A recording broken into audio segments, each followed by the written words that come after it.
Good morning बच्चों। अब हम क्लास नाइन्थ साइंस के chapter 7 diversity in living organism इसका पार्ट 1 का नोट्स देने जा रहे हैं। चैप्टर का नाम डाइवर्सिटी इन लिविंग ऑर्गेनिज्म।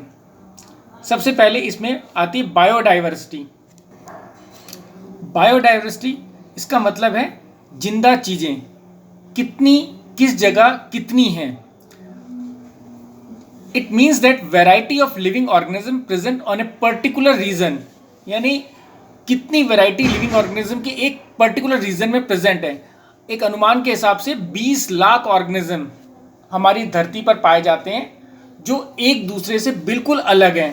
उनके एक्सटर्नल फॉर्म में बाहर से देखें तो अंदर से उनका अंदर का स्ट्रक्चर देखें तो वो भी अलग है, उनके खाने के तरीके भी अलग है और उनके रहने के तरीके यानी हैबिटेट भी अलग है। अगर देखा जाए कि ट्रॉपिक ऑफ कैंसर और ट्रॉपिक ऑफ कैप्रिकॉर्न यानी कर्क रेखा और मकर रेखा के बीच में यहाँ की जो क्लाइमेट होती है ये बहुत गर्म होती है, कुछ गर्म होती है और थोड़ी सी नमी वाली होती है। इसको ट्रॉपिकल रीजन भी बोलते हैं। और ये इलाके में सबसे घनी आबादी रहती है। हमारा भारत भी इसी इलाके में आता है। और इसमें जो इस घनी आबादी में पेड़ पौधों की बहुत सारी वैरायटीज़ पाई जाती हैं, एनिमल्स की बहुत सारी वैरायटीज़ पाई जाती हैं, माइक्रो ऑर्गेनिज्म की बहुत सारी वैरायटीज़ पाई जाती हैं। और इसीलिए इस रीजन को हम रीजन ऑफ मेगा बायोडाइवर्सिटी कहते हैं। इंडिया जो है 12 देशों में से एक है जिसके पास धरती की आधी से ज़्यादा जो बायोडाइवर्सिटी है वो इसी भारत के पास है हमारे। अब देखो इनको क्लासिफिकेशन कैसे करेंगे। सबसे पहला आता है taxonomy. It is a branch of biology which deals with identification, nomenclature and classification of organism. Taxonomy वो ब्रांच है बायोलॉजी की जो इन सारे ऑर्गेनिज्म को पता लगाती है, आइडेंटिफाई करती है, उनका नाम रखती है और उनको अलग अलग कैटेगरी में क्लासिफाई करती है ताकि हम आराम से पढ़ सकें उन्हें। सबसे पहले कार्ल लिनियस, इसने जो कि स्वीडन का नागरिक था, इसने ये क्लासिफिकेशन शुरू करी, इसीलिए इसको फादर ऑफ टैक्सोनॉमी भी बोला जाता है। क्लासिफिकेशन का करने का मतलब होता है the method of arranging organism into groups और sets on the basis of similarities and difference is called classification. यानी ऑर्गेनिज्म को उनके सिमिलैरिटी और डिफरेंस के बेस पर अलग अलग करना क्लासिफिकेशन होता है। अब इसका यूज क्या है, इसका इंपॉर्टेंस क्या है। पहला इंपॉर्टेंस है it makes the study of wide variety of organism easy in a systematic manner. यानी कि हम अगर क्लासिफिकेशन हो जाएगी तो हम बहुत से जानवरों को या बहुत से ऑर्गेनिज्म को हम आसानी से सिस्टमेटिक तरीके से हम पढ़ सकते हैं उसे।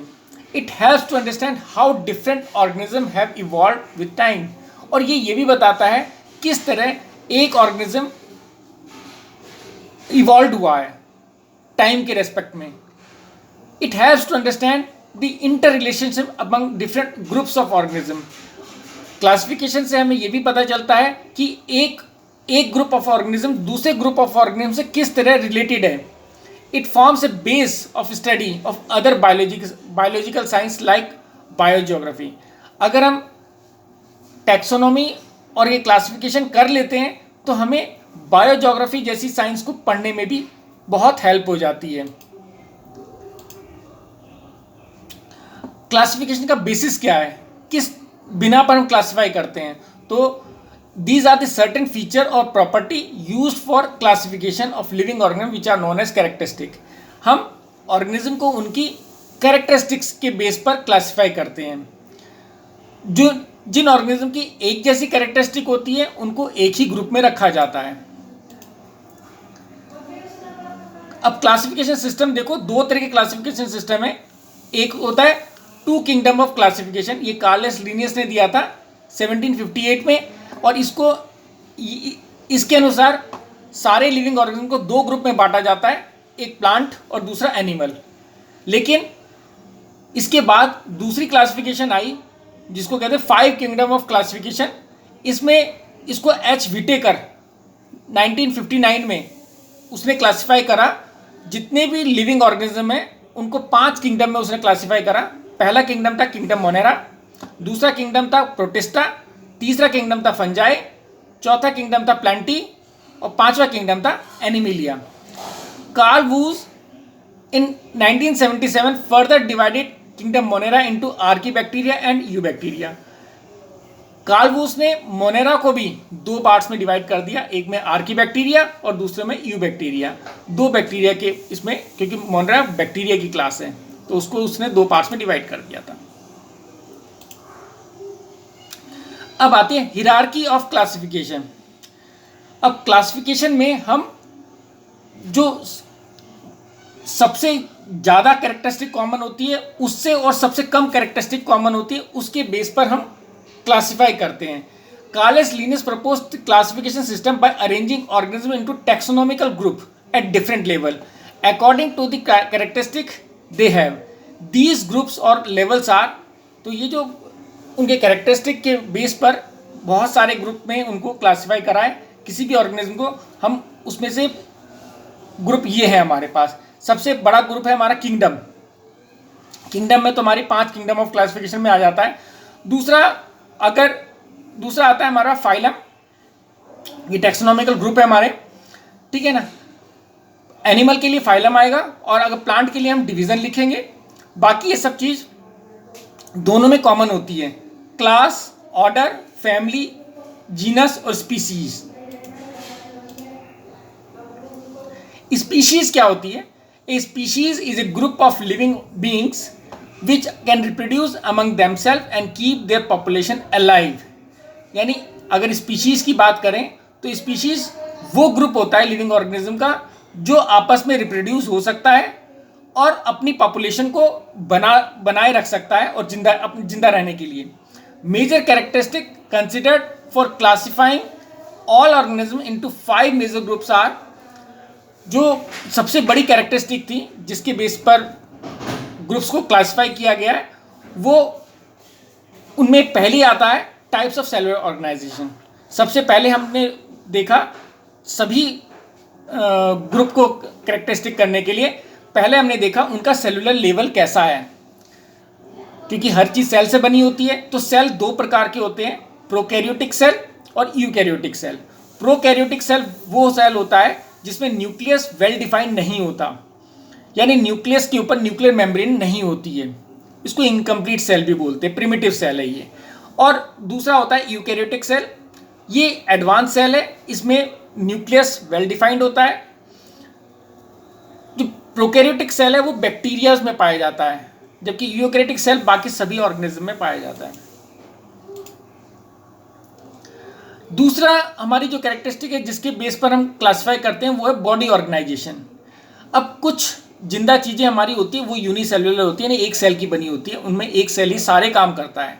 These are made up of single cell with all activities perform by a single cell. जितनी भी एक्टिविटी हम पूरे बड़े शरीर के साथ करते हैं वो सारी एक्टिविटीज़, जैसे खाना खाना, सांस लेना, रिप्रोड्यूस करना, ये सारी चीज़ें वो एक सेल कर सकता है, ठीक है ना। और उन ऑर्गेनिज्म को हम यूनिसेलुलर ऑर्गेनिज्म बोलते हैं।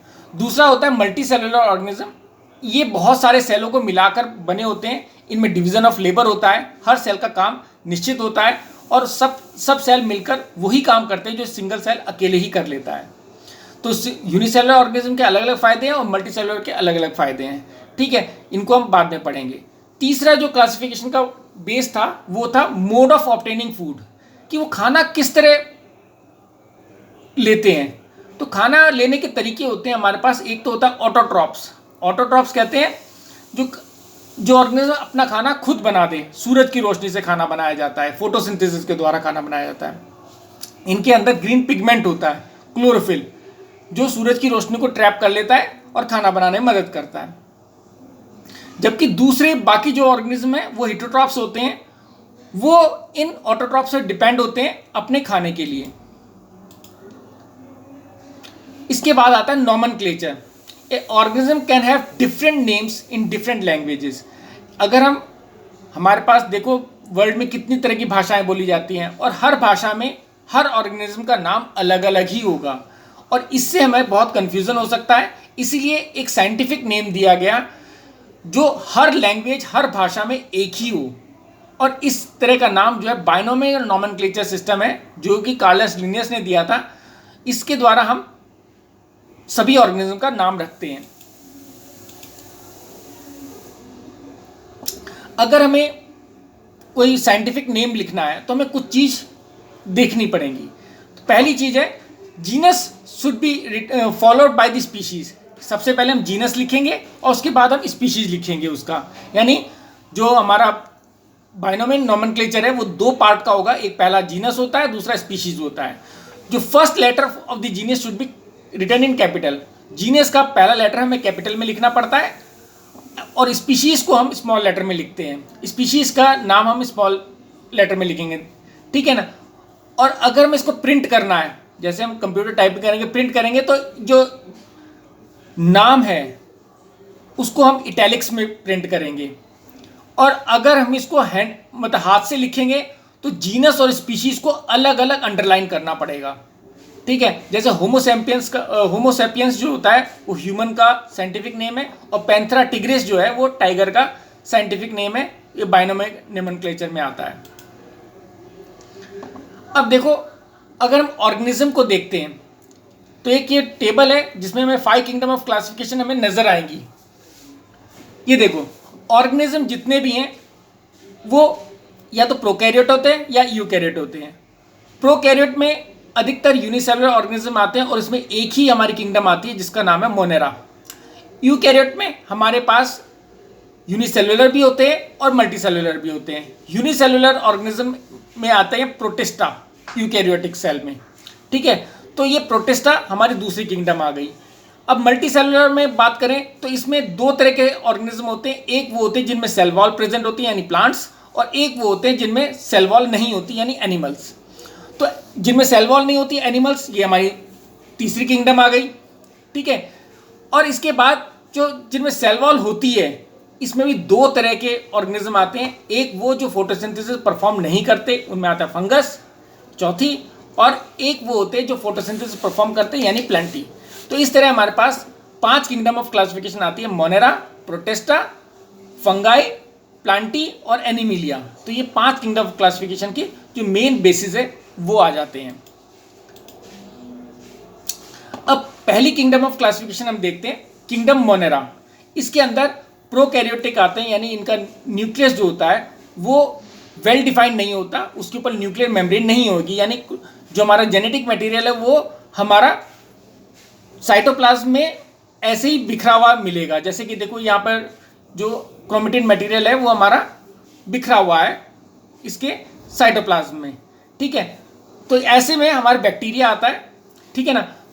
तो ये यूनिसेलुलर होते हैं, कभी कभी ये ऑटोट्रॉपिक भी होते हैं और हिट्रोट्रॉपिक, दोनों तरह के पाए जाते हैं। यानी अपना खाना खुद भी बना सकते हैं और दूसरों से खाना छीन भी सकते हैं, ठीक है। और इनमें सेल वॉल हो भी सकती है और नहीं भी हो सकती। इसका एग्जाम्पल है बैक्टीरिया, जैसे कि माइकोप्लाज्मा जिसमें सेल वॉल नहीं होती, ई कोलाई हिट्रोट्रॉपिक होता है, और साइनोबैक्टीरिया या ब्लू ग्रीन एल्गी ये ऑटोट्रॉपिक होते हैं हमारे। तो इस तरह ये किंगडम मोनेरा है हमारा। इतने ही पॉइंट तुम्हें लिखने, ज़्यादा लिखने की जरूरत नहीं है। अब आता है दूसरी किंगडम प्रोटिस्टा।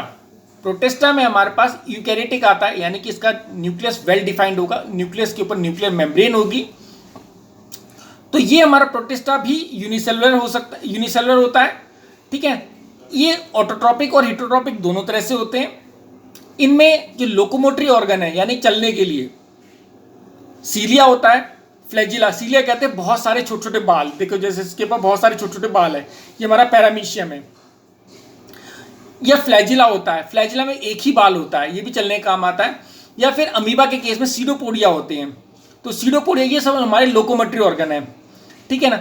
और इसके एग्जाम्पल में कुछ प्लांट लाइक होते हैं ये यूनिसेलुलर, जिसमें एल्गी आ जाते हैं हमारे पास, डायटम्स आ जाते हैं, ये प्लांट लाइक होते हैं इनमें क्योंकि क्लोरोफिल प्रेजेंट होता है।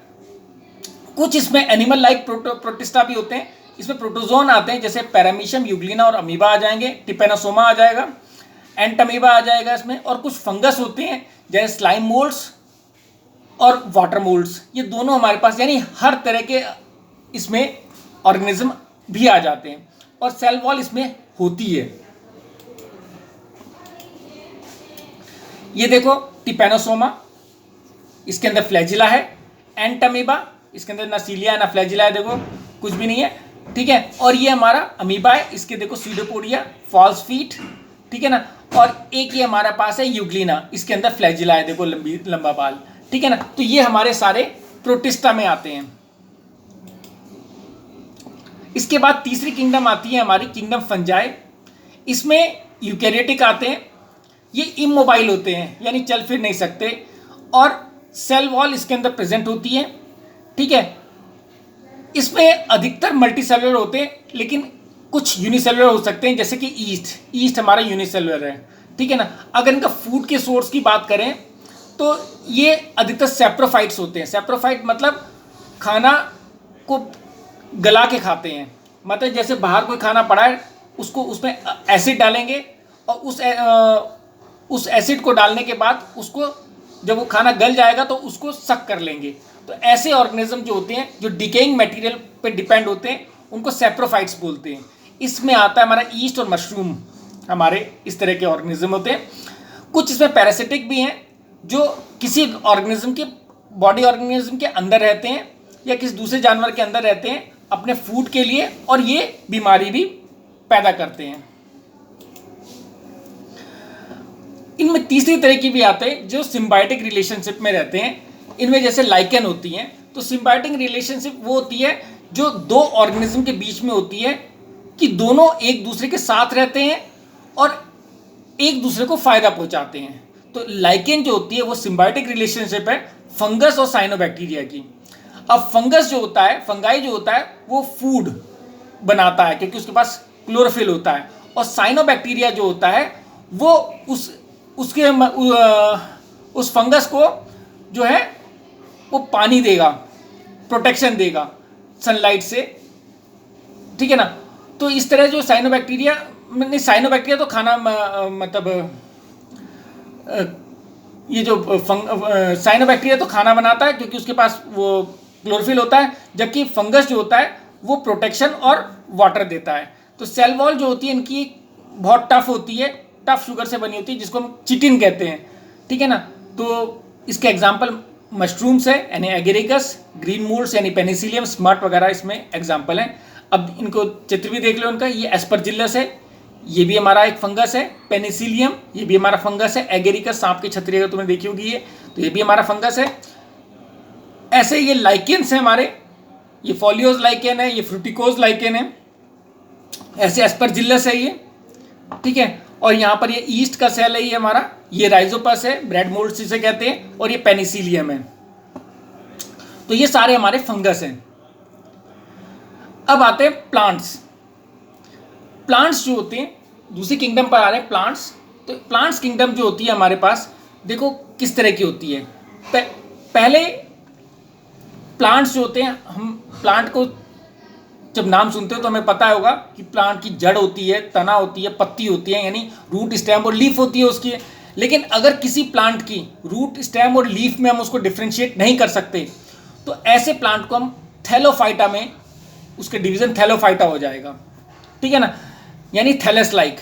और अगर उनको डिफ्रेंशिएट कर सकते हैं रूट, स्टेम, लीफ में, तो इसमें एक और बात आ जाती है कि अगर डिफ्रेंशिएट हो जाता है तो उसके जो वैस्कुलर टिश्यू हैं, वैस्कुलर टिश्यू वो होते हैं जो खाने पीने की नलियां होती हैं, यानी जाइलम फ्लोएम वेसल्स जो होती हैं, अगर वो स्पेशलाइज्ड नहीं है, यानी पानी के लिए जाइलम और खाने के लिए फ्लोएम नहीं है, तो ऐसे प्लांट्स को हम ब्रायोफाइटा के अंडर क्लासिफाई करेंगे। नहीं, ब्रायोफाइटा वो पेड़ पौधे जिनको रूट, स्टेम, लीफ में तो डिफ्रेंशिएट कर लेते हैं, लेकिन उनके पास वैस्कुलर सिस्टम स्पेशलाइज्ड नहीं होते। अगर वैस्कुलर सिस्टम स्पेशलाइज्ड है तब भी हमारे पास दो कैटेगरी बनती हैं। एक वो होते हैं जो बीज नहीं बनाते, ऐसे पेड़ जिनके पास वैस्कुलर सिस्टम भी हो और वो बीज ना बनाए, तो उसको हम कहते हैं टेरिडोफाइटा। और अगर बीज बन रहे हैं तो इसको हम कहते हैं फेरेनोग्राम्स। फेरेनोग्राम्स में अब बीज बन रहा है, यानी इसमें बीज बनता है। तो बीज बनता है तो दो तरह से बीज बनता है। एक पेड़ में सिर्फ खाली बीज ही बनता है, और जो खाली बीज ही बनाते हैं उनको कहते हैं जिम्नोस्पर्म। और अगर बीज के बीज जो होता है फ्रूट के अंदर होता है, तो उसको हम कहते हैं एंजियोस्पर्म। अब एंजियोस्पर्म भी हमारे दो पार्ट्स में डिवाइड होते हैं, एक जिनका बीज दो टुकड़े हो सकता है, यानी उसके दो कोटाइलिडन होते हैं, उनको कहते हैं डाइकॉट्स, और अगर उनके दो टुकड़े नहीं हो सकते उन्हें कहते हैं मोनोकॉट। इस तरह हम पूरी प्लांट किंगडम को क्लासिफाई करेंगे। अब आते हैं किंगडम प्लांटी। इसके बेसिक फीचर्स क्या होते हैं? अगर पूरी प्लांटी किंगडम के देखो, यूकैरियोटिक होते हैं, मल्टीसेलुलर होते हैं, इमोबाइल होते हैं।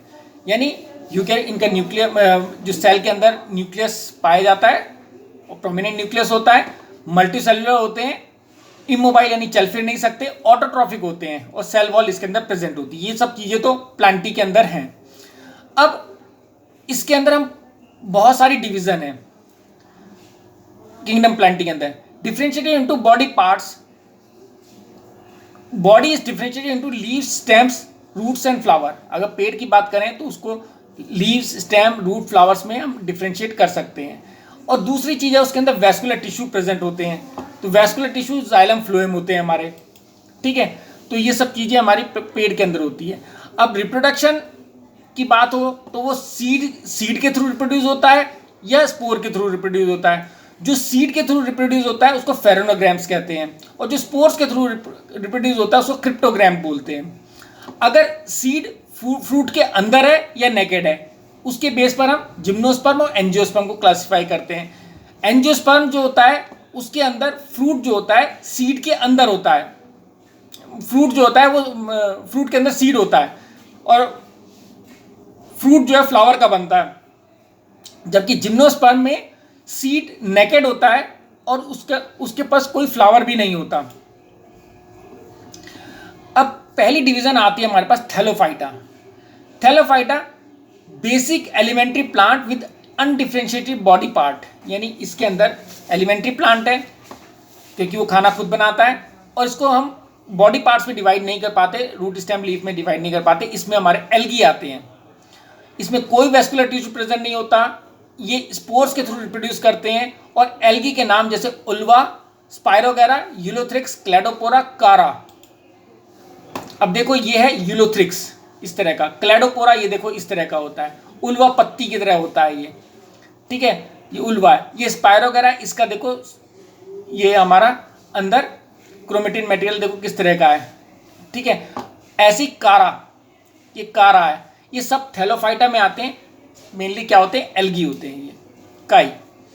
दूसरा डिवीजन है हमारा ब्रायोफाइटा।